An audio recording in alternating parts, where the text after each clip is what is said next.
তবে যাকাতের বিশেষ বিশেষ কিছু ফজিলত রয়েছে।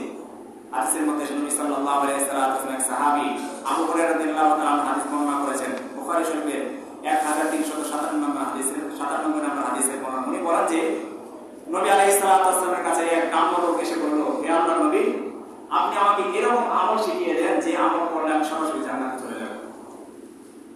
এমন একটা আমল শিখিয়ে দেন যে আমল করার মাধ্যমে আমি জান্নাতে যেতে পারবো।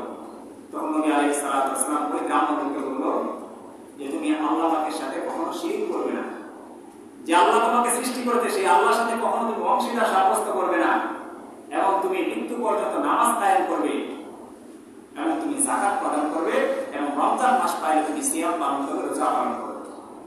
এই চারটা বিষয়ের কথা নবী বলেছেন। তুমি আল্লাহর সাথে শরীক করবে না, নামাজ কায়েম করবে, যাকাত প্রদান করবে, এবং রমজান মাস যদি পাও রমজান মাসে সিয়াম পালন করবে। এই কথা বলার পরে ওই লোকটি নবীজির দরবার থেকে চলে যাচ্ছে।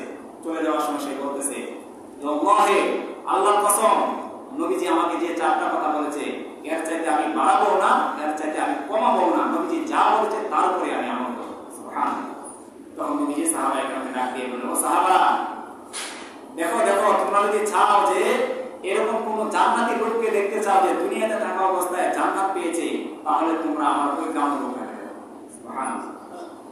অর্থাৎ সে যদি এই চারটা বিষয়ের উপর আমল করতে পারে, আল্লাহর সাথে কাউকে শরীক না করে, ঠিকমতো নামাজ পড়ে, ঠিকমতো যাকাত প্রদান করে, ঠিকমতো যদি রোজা পালন করে, তাহলে সে মৃত্যুবরণ করবে আর সরাসরি সে জান্নাতে চলে যাবে। সুতরাং তোমরা যদি জান্নাতি সাহাবী দেখতে চাও, জান্নাতি লোক দেখতে চাও, তোমরা আমার ওই সাহাবীকে দেখো।